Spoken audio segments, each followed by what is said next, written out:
So welcome to the monthly powwow, everybody. It's that time of month again where Paul and I like to share a little bit of wisdom regarding all things recruitment, retention, and employment brand.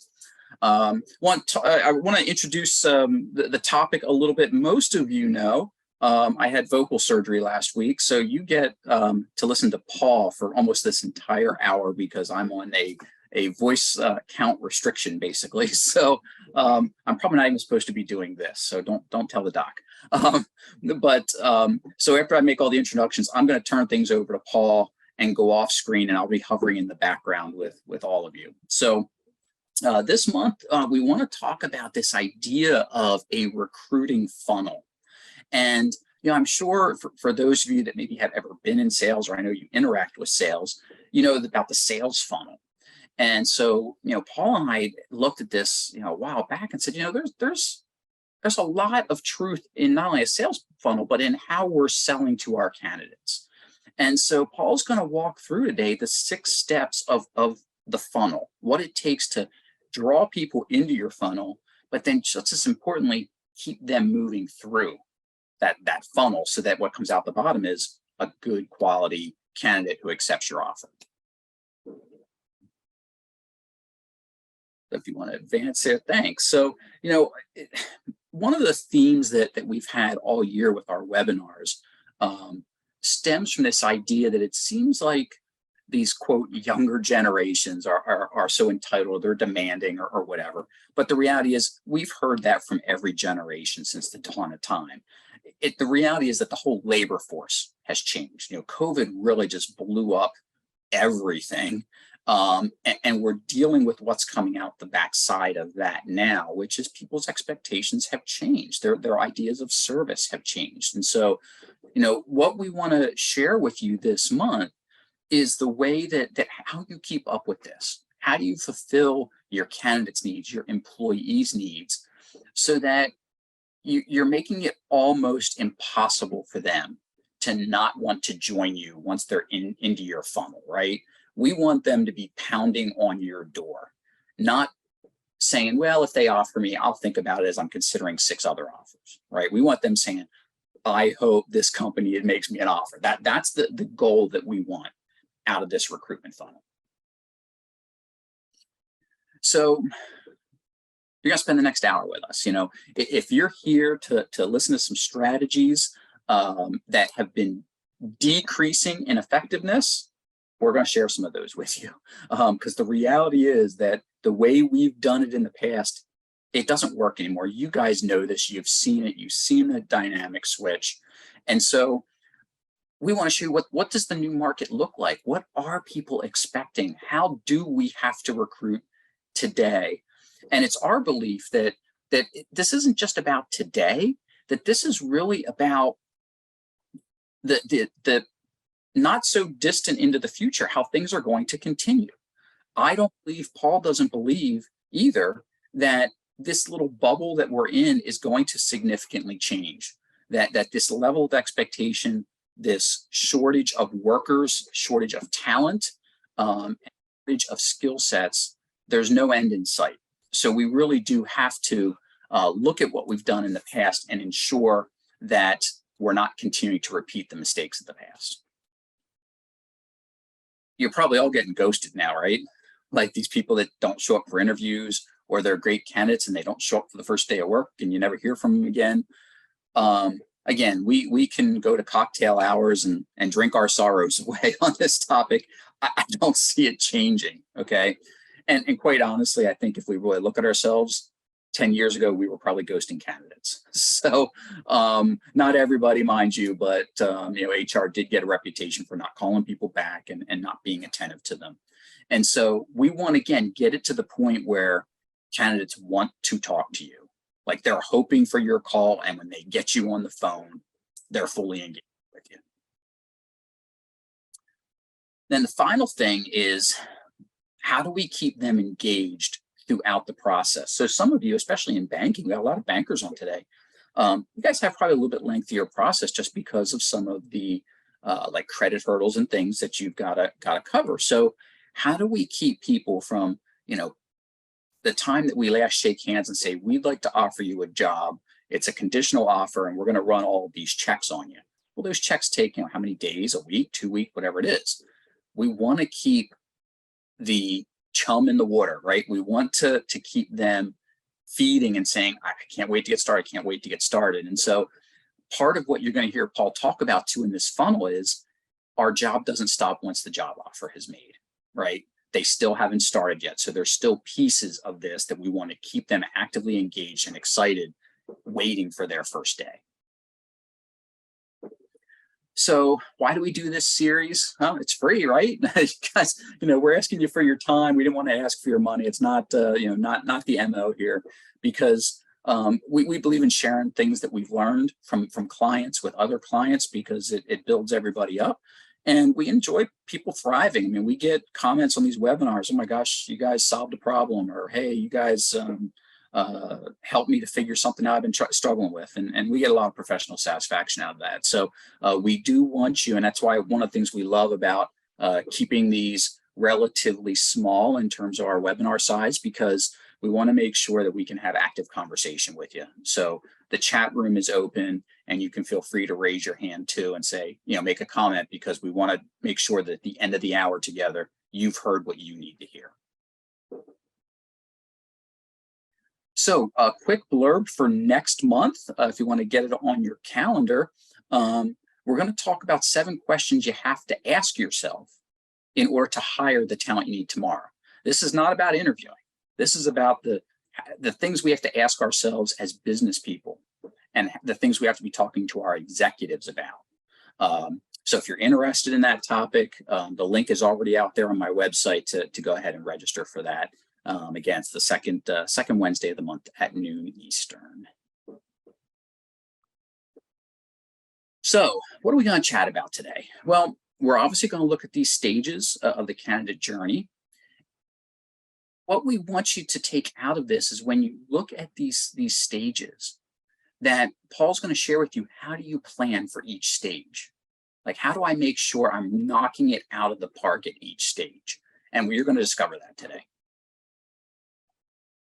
Then we're going to look at the strategies of each stage. So it's not just a checklist that Paul's going to share.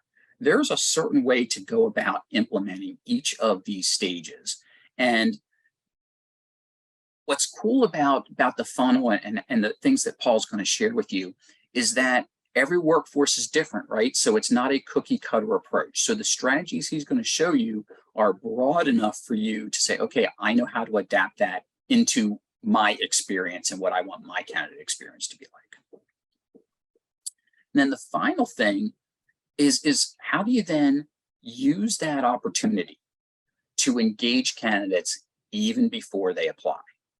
And that's the key that's been missing for so long in many organizations' recruitment packages is, well, yeah, I do a good job of engaging candidates from the time they call me, but what are we doing before that ever happens? I know Paul's going to spend a lot of time talking about that, because it's one of his favorite pieces, is the whole storytelling piece. How do we tell the right story to get people to come to our place of business?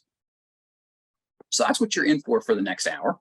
I think just about everyone in here knows us, but I am Ed Crow. I'm the talent transformation expert for organizations that are seeking 8-figure growth, and been doing this consulting thing for 20 some years. And I truly do get a lot of professional satisfaction out of working with clients and seeing how they grow as a result of the work that we do together. And that's what honestly led Paul and I to work together. We met during COVID, and by a mutual professional acquaintance. And Paul actually did some work for me in helping me with my storytelling. And I loved it so much. I'm like, dude, you can work for my clients. There's some stuff here. And so we've been working together now on stuff for the last several years with clients. So I am going to back off. Again, I think I've probably already overcounted my words for the day, but Paul, I'm going to turn everything over to you, and gang, you're in good hands. I will be hovering here in the background, listening to all the fun. Thanks, Ed. It's an opportunity I rarely get, where Ed's not allowed to talk, and yeah, I can already hear the scratchiness sort of developing. So yeah, take it easy the rest of the day, and I hope that when you get to to the doctor today, they're saying that things are totally great, and you didn't overdo it with that blurb that you did. So why am I talking to you now? As you can see, I got doctor before my name. It's because I'm a chiropractor. And for 25 years of my life, I was, sitting on the other side of the desk and listening to all the people that came to me complaining about work and the pain in the butt that, or the pain in the neck that, like, so-and-so boss was, and why they're so stressed out. And basically it was a study of how job satisfaction impacted physical, mental, and emotional well-being in my patients. And I was really concerned about helping them get better, and I wanted them to enjoy their lives. But then I thought, well, what if we got it on the other side and we just made workplaces better and made them places where people want to stay and want to grow and want to invite more people to come in and do their best work. And that's what we've been focused on. I'm now a brand storyteller. I work with employment brands, and I work with companies to develop their employee value proposition to really highlight the things that they're very good at and why people love it there. Because there's always something. People get something out of every job that they're in, and we can always improve the other things, like build better culture. So that's what Ed and I do together, and that's what we'll be sharing about today.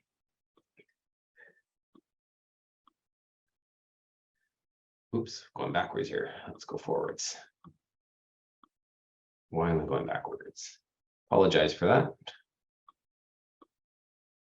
Don't know how I made it all go backwards. Give me a moment here. Usually it's Ed handling the tech. So let's get it to here.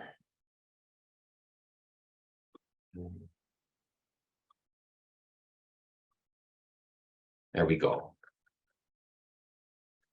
So we're going to be talking about the strategies that HR has been using to fill positions and how they've drastically decreased. Now, why we need to ask why things aren't working anymore. And obviously, we're really tired of flogging dead horses and just throwing out the job descriptions, posting things on Indeed and Monster. It does get some traction. Some people apply, but they're not necessarily the people we want.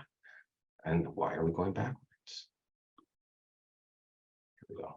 Okay, so the big factor is that we used to have all the cards, right? In HR, we had jobs and people were out there, they're hungry, they're starving, they need to pay their bills, and they would apply. And we get tons and tons of applicants, and we could pick. But now the game has turned, right? The people out there, the job seekers, are the ones that seem to have all the cards, and they have very different expectations than the generations that went before them. We've got out there now, we've got millennials, and a lot of them are in here already and in management positions. And we've got the Generation Z, and they're more into their own well-being. They're more into social justice, doing good for the world, and they want to know that companies care. And we need to be really mindful of that. Plus, they need a little coaxing, right?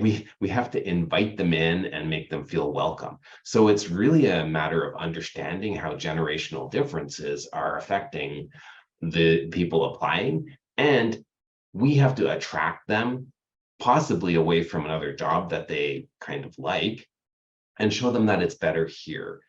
And it's not something we've been used to doing, right? We're used to marketing our products to customers. We're not used to marketing to employees, but that's how the game has gone. And if you're getting ghosted by candidates who appear interested in the position, well, we need to ask what's in it for them, right? Because they're sitting there going, what's in it for me? And everything has to change. Even though there's good things going on at your company and the job you're offering them is really good, it's a really great position, it's competitive and all that, right? You have the same benefit packages as everybody else. Well, they're still looking to see if they get a better offer, because the only thing that they have to compare is that price tag, right? They're shopping. And unless you tell them what's exceptionally different about your company, they're not going to know. And they're not going to make their decision based on anything other than what they're getting paid, the salary or the benefits or the time off. And what we want to find is, what is it about your company that keeps people from leaving for the same salaries? And I've got people on here that I've already spoken to in focus groups, and we asked that question, why, if you were offered the same salary somewhere else for the same position, benefits, and all that, what would keep you here? And it's amazing what you hear. And frankly, at the last place that we did a focus group, people were saying that I wouldn't leave. And in fact, you'd have to offer me more, because I know things are good here. I know it's better than other places in the industry. And if they're telling me that when I ask them, why aren't we telling the people that are applying that sort of thing? Those are the factors that we want to put out there. And that's how we develop a really good employment brand, is we get real facts from the people that are in the jobs. And we write it and we tell it in the language that tells what the candidates that are applying want to hear. So it's the what's in it for me language. And we have to come from there now, because just posting the job requirements and what we expect and what the tasks and duties are going to be, it's no longer enough, because that's what everybody's doing. And then finally, if you are looking to keep candidates engaged and excited about starting work with your company, well, now you have to nurture them. I mean, it never used to be that way. People used to wait, but now you have to take care of people every step of the way. And you want to make sure that they want you more than you want them, because right now it's not like that. We have these people applying, and we're hoping that they show up. We're hoping that they start, and we're the desperate ones, and we can't have that. We got to get the power back. And the only way to do that is by making our jobs a precious commodity, by making it something desirable that's in there's a shortage of them. And if you don't get it now, you're going to miss out, because someone else is going to get that. And that's not what they're experiencing, because they have multiple offers and they're just waiting to see which one is better. And it's not a nice place to sit. So the way you counteract that is by developing a really good employment brand and developing your employee value proposition, so that the people that are in the organization now know why they're there and know why they're staying. And the people that are coming or have already heard about you, have already heard about how good it is there, and can find out those things. And it's just not something we're used to doing. So that's what this whole recruitment funnel is about. And it looks a lot like the employment funnel, but or not the employment funnel. It looks a lot like the marketing funnel for products. And what we did is, over the years that we've been working on this, we just changed it to utilize it towards marketing towards our candidates. So what are we going to talk about in terms of recruitment? So we want to look at the stages of the candidate journey that you have to address in order to keep them engaged. And here we go. The candidate journey starts with, you've got a recruitment funnel, and it defines the stages of recruitment from start to finish.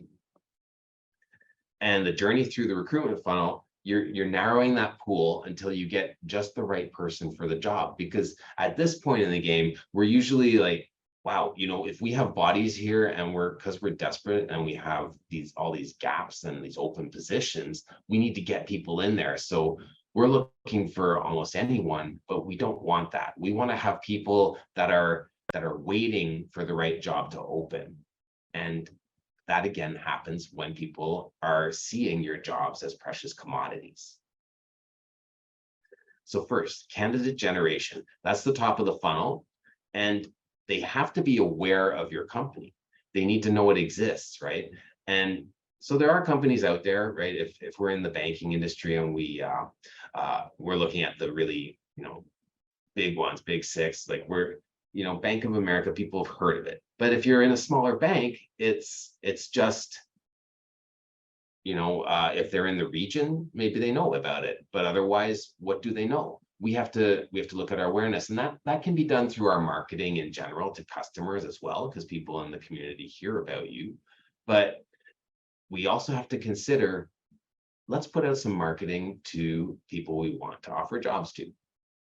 And then they have to become interested. So once they're aware, they need to go, oh, I've heard about that place and I want to check it out. And maybe I'm going to look into it more and find out more about doing business with them, buying their products, or maybe even working there.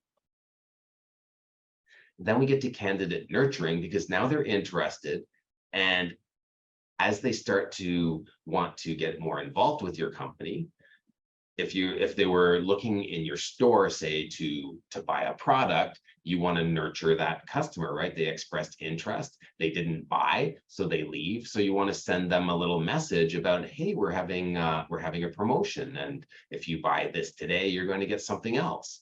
So we want to be thinking like that for our candidates that are applying for jobs. How can we keep people that have come and checked us out? How do we keep them interested to keep checking us out until they actually become employees? So we get them considering, would I want to work here or not? And what would it look like if I were to leave the job I'm in and go work for your company?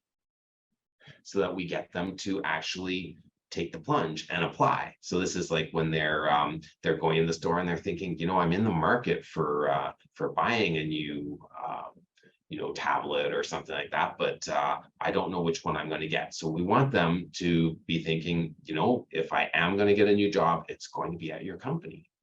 And then finally we get to onboarding, which is where we are interviewing them. And we're interviewing them not to just see if they fit the bill, but we want to see if they're the ideal person for us. And we want to see that they think that we're the ideal place for them. And then finally we hire, and that's when the candidate journey actually, the recruitment concludes, but the journey continues as they become a part of the team. So what do we do at each of those stages? So the whole thing is that I might be saying things that that you've heard it all before, and you're thinking we do this, and we're already doing it and we're still struggling.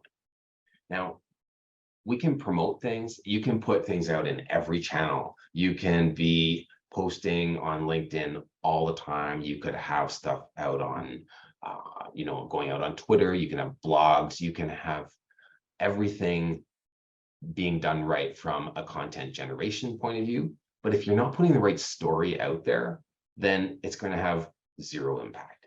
And if you aren't thinking about who it is that you're speaking to, and you're not saying what they want to hear, they're still going to ignore you. So it's really important to have the right story that all your messaging springs from, and use that as the source for all of your posts, all of your articles, what your people are saying out at events. That's the key.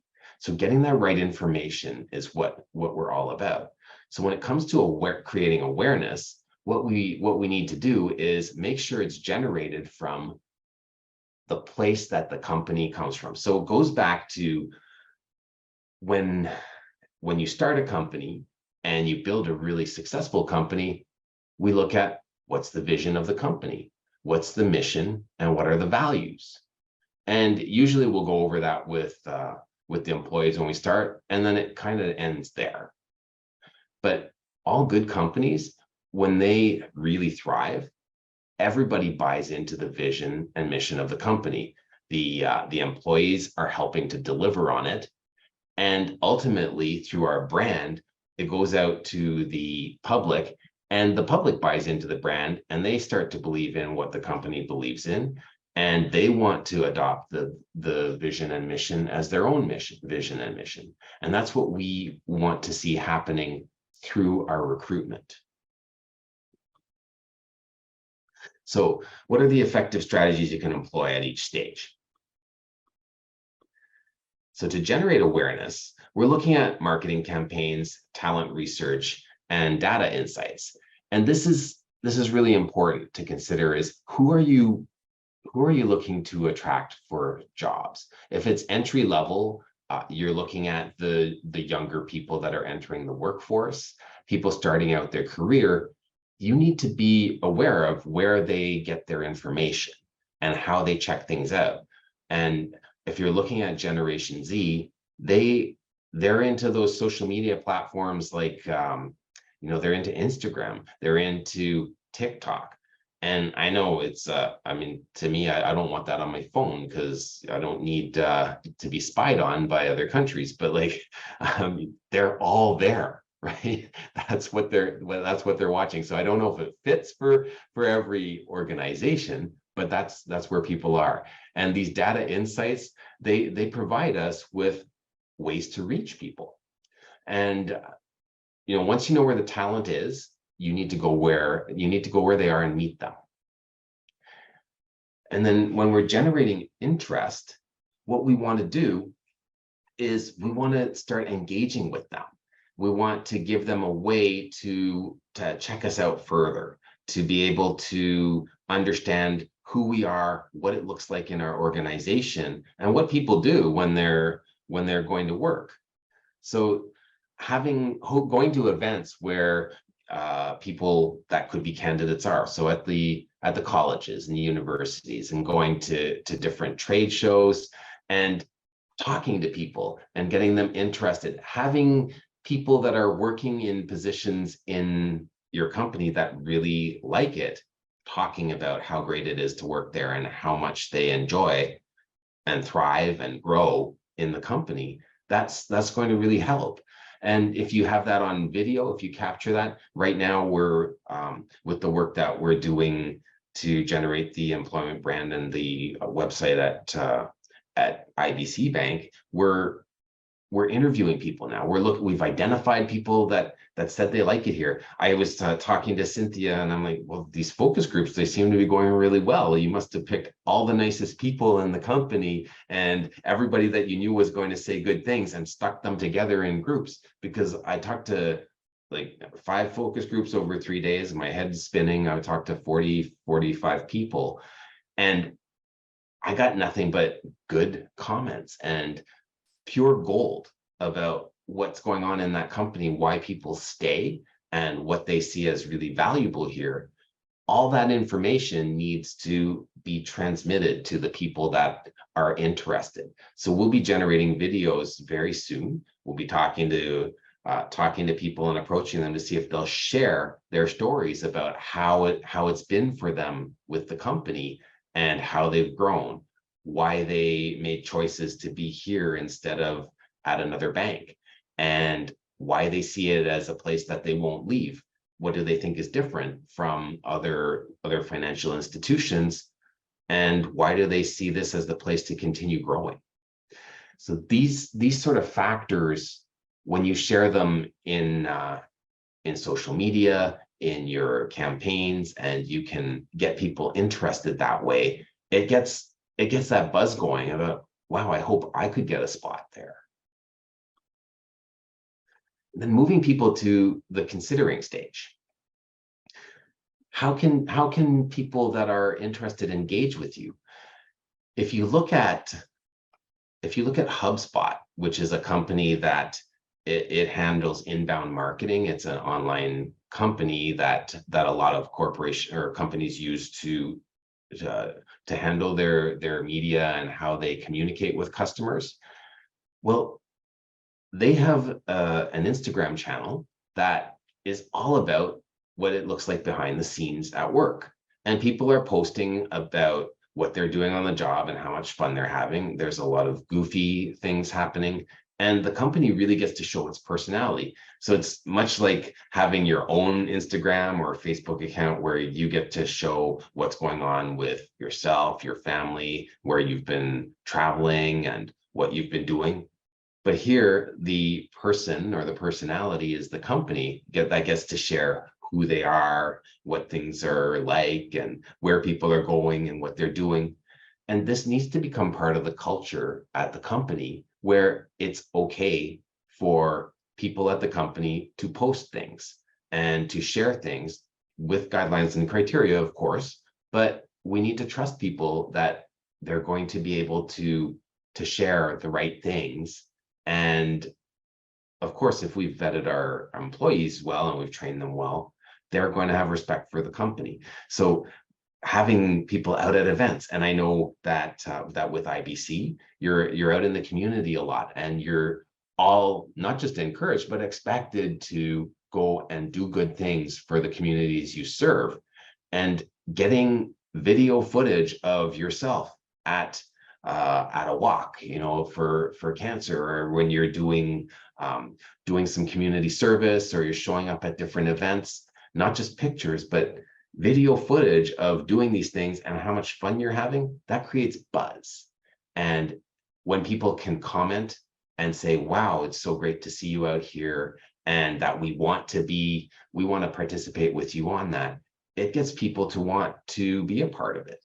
And that helps with the consideration. So that's how you can use social media, not just posting that we're hiring or we have open positions, because everybody's hiring and has open positions, but only certain places look like they're fun and look like they make a difference and look like that maybe my personal values of wanting to help the community can be achieved through working with your company.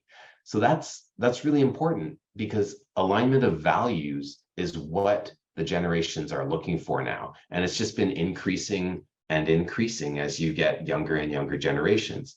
Like in the research I've been doing for clients, like back in the day, and the baby boomers who used to just be complaining about all how lazy everybody is and how nobody wants to work hard anymore. And well, they didn't think that organizations needed to take a stance on social issues. If you survey them, they don't really care what the company really stands for socially, like on rights of, say, women, on equal gender equality, on LGBTQ rights, all those sort of things. It's not an issue for them. But as you go down and you get to Generation X, it starts to become more prevalent. They're more interested in job security and fairness and equal opportunities in the workplace, wellness, well-being. And it fits, right? Because the Generation X, you're looking at people that are starting to get on in their career, and they're starting to experience problems in their health, and they want to be taken care of them. So they need to know that the healthcare packages are good. And as you get into the millennials, well, they're moving into the management positions. They're moving up the ladder. So they're more interested in the growth opportunities and what they can do to make more money and advance their careers. And then when you get down to Generation Z, they're starting their careers. So they're not interested in the same factors. They want to know that they're going to have their well-being taken care of from a mental well-being perspective, that people are going to listen to them, that they'll feel cared for, that they will be able to express their views and support their views in the community and the environment, because they're very socially conscious. So it's a whole new game, right? We have to show that we're socially conscious as well. And marketing to them takes showing this in the different channels. So whether you're writing blogs or you're posting on Instagram or you are the TikTok video person, then that's what you got to put out there.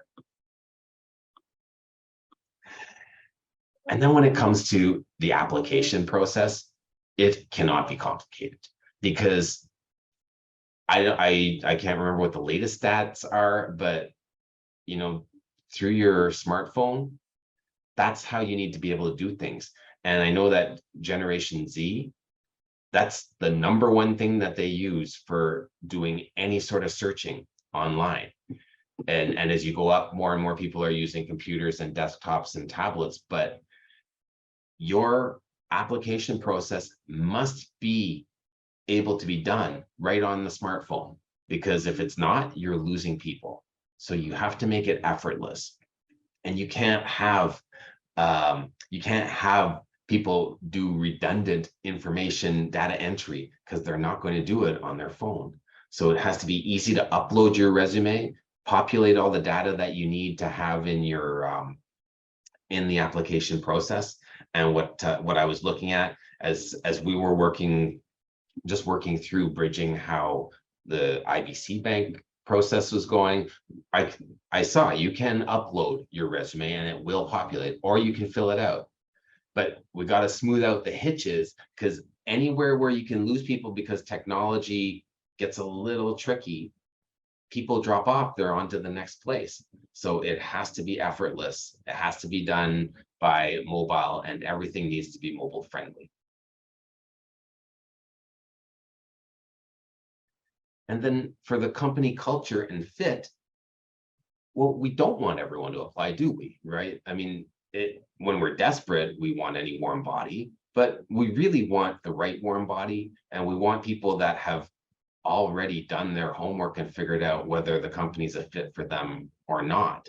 So we want to have as much about our culture out there as possible on our website. And so the employment, the career site needs to really showcase what's the culture here, and how do we live our values, and how do we show our employees living our values. And again, with my work that I've been doing with Cynthia, we've been taking each value and breaking it down and seeing what does it mean to live this value, and who's an example of that, and how can we get them to show it, so that we see why is it good to be here. Because if you look at say the number one value at IBC Bank, we do more, and we do more for our customers. Well, if nobody explains that to anybody, and people are coming for a job and they're coming to an entry-level position, and we're saying, well, we do more for everybody, we do more for our customers, it's like that translates to I work harder, and maybe I don't have to work as hard somewhere else, right? When you dig deeper and you explain it and you see what actually we do more means within the culture, you see that people actually gain a lot of satisfaction from doing more, and they gain a lot of personal reward and growth from doing more that they never expected to get somewhere else, right? And these are things that are that young people are searching for, is a way to get meaning in their lives. And at IBC, we gain more meaning in our lives and do more in the community by doing more. And that's a very different message than, well, you're going to come here and we're going to pay you this much, but we expect you to work harder than anybody else does, just because we're slave drivers, and that's what we expect for what we pay you. But when they see that, oh no, when you do more for the community and you do more for us, we do so much more for you. And that has to come across. And so when we see that, oh yes, there's somebody that's willing to fit in here, work hard, buy into our values, well, then we're going to invest into you, and you're going to enjoy it here. And that's what we need to come across. So then the interview really becomes that place where we're meeting them and we're seeing, yes, if they're a fit. And when we get them to show up, it's not to convince them to please start. It's, yeah, we're actually vetting them, and they are coming and they're like, wow, thank God I got to this stage. I really hope I get to the next stage, because I really I heard all about all the good things that are going on in your company. I know all the things you do, and I want to be a part of it too. I don't just need a job. I really want in here because I need a bit of you in my life. And I think that if you think I'm worthy to be here, then I could be a value contribution as well. And that's just not what we're seeing anymore, because people are seeing that they can actually pit companies against each other and go to the highest bidder. And that's a really bad place for us to be. And it's really changed the landscape out there for recruitment and hiring and for job seekers.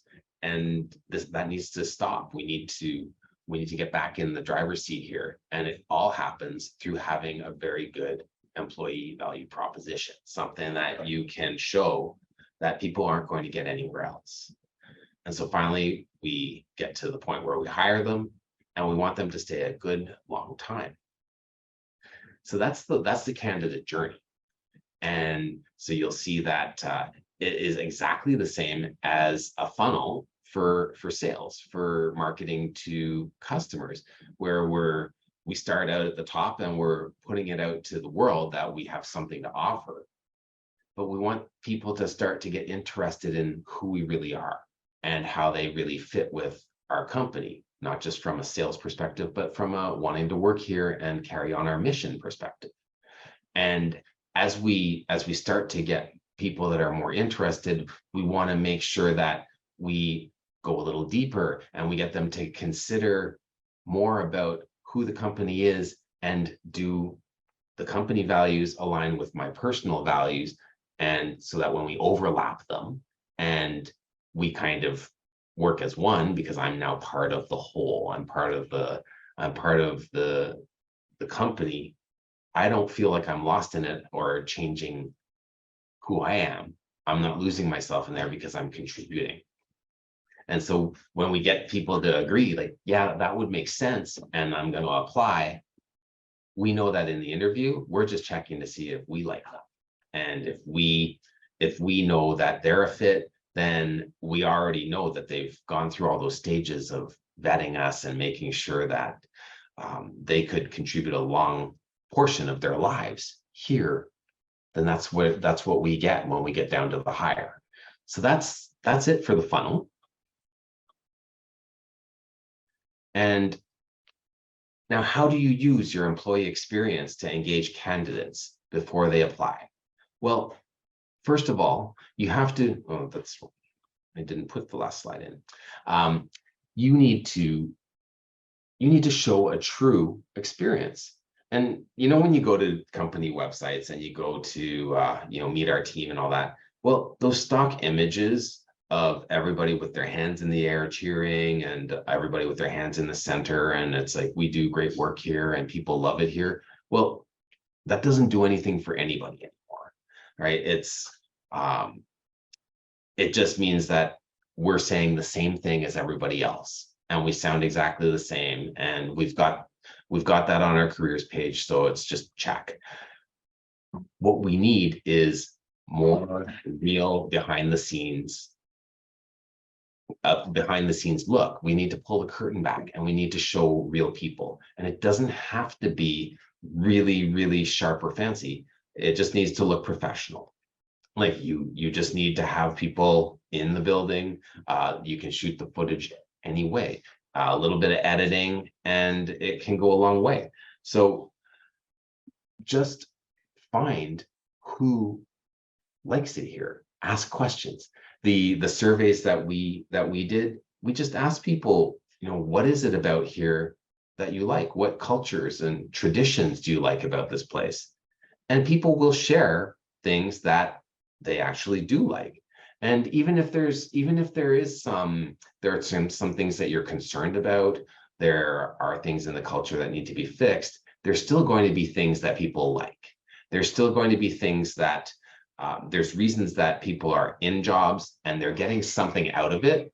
So you just need to highlight the really good, and then take note of the things that need to be fixed. And that's how we work on culture. When Ed and I are working on changing culture in organizations, we look at how do we really take the good, and even if things are really going maybe sideways in a company, there's embers. There are things that are okay, and if you fan the embers, you start to get fire, and that's what happens. Now, one thing that I find really interesting and rewarding about talking to groups and asking them about what they like about companies is it actually starts a new path for people. It gets them to be seeing their company in a new light, because they are talking about the things that are going well there, and they see that people in the company are interested in them and want to know what they have to contribute. And it naturally changes people's perception of the company they're in. And from my point of view, an employee value proposition is actually for the employees that are there.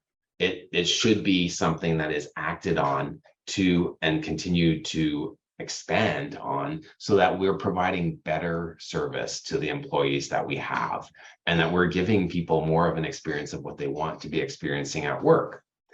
And that employee value proposition is then used to attract more people like the good people that we have in our company, and it's inviting them to join us. So that's what we want to be doing with our employee value proposition and our employment brand. But in a lot of cases, it's solely for the purpose of recruiting, and companies aren't thinking enough about how valuable the people that they have already are and how to take care of them. So we need to, or that's not exactly right, but having the, they're not thinking of marketing to the people that are in the company about how good things are here.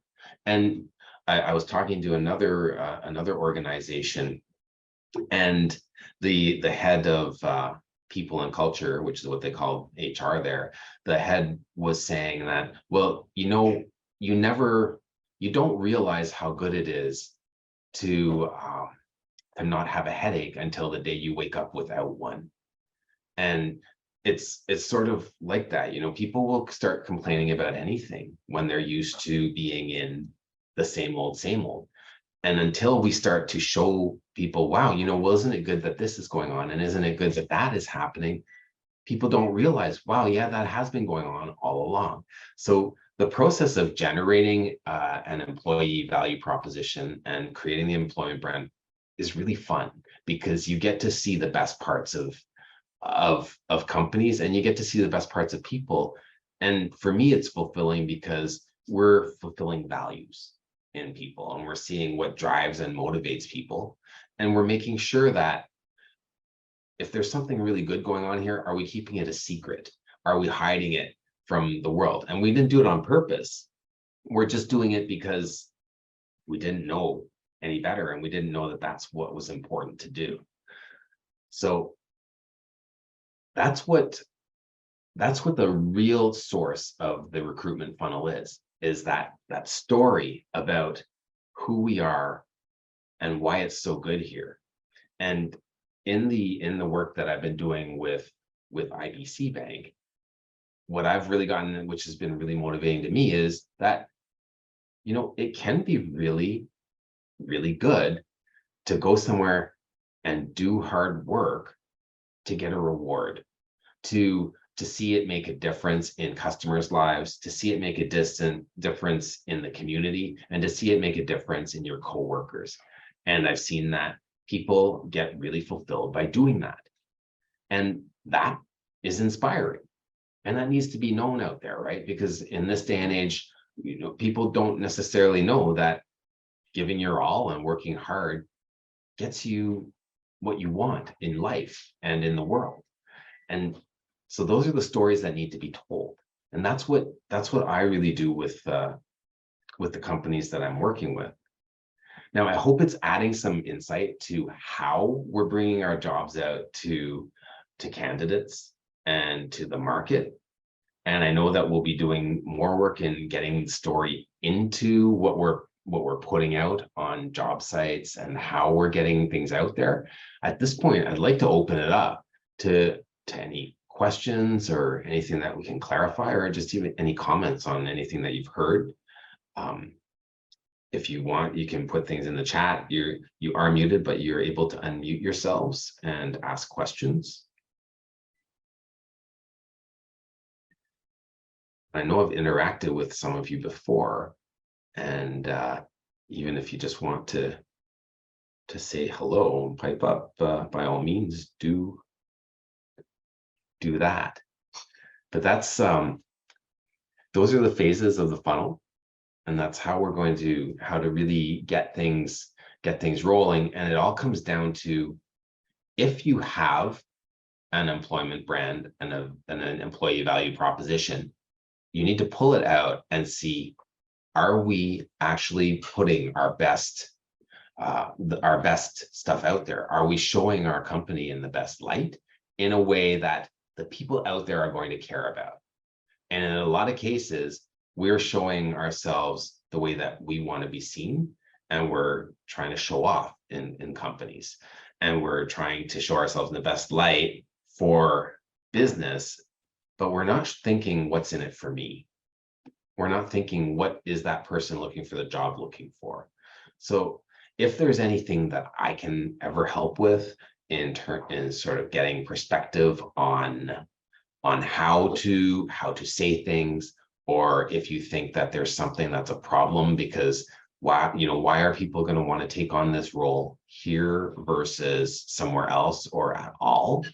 Well, I love listening to hear what people have to say and building a case for things. And that's basically all I do all day. And I know that through my work with Miss Cynthia at IBC, we've been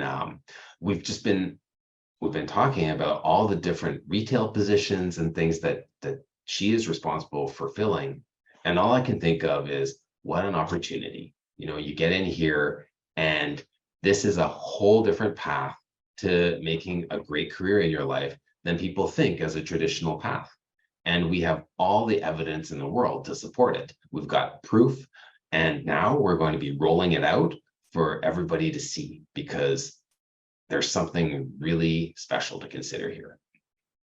So if there are no other questions, what I'd like to offer is Ed and I always offer our time to people that have participated in the call. And if you have anything you want to discuss with either of us, all you have to do is take a snapshot of that QR code, and it takes you to a web form where you can just fill out a way to book time with us, and we're happy to discuss any of your sort of recruitment questions and dig in a little deeper if you want us to look over a job posting, or even look over your career website. We'll gladly do that for you. There's no charge for this, and it just gives us an opportunity to take a look and see if there's any way that we can possibly work together to sort things out.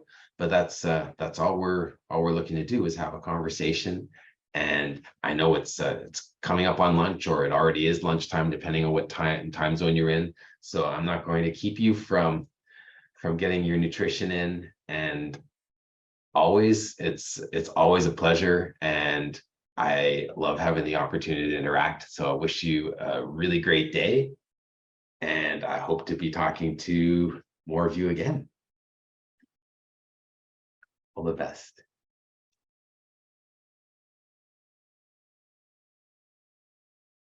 Thank you.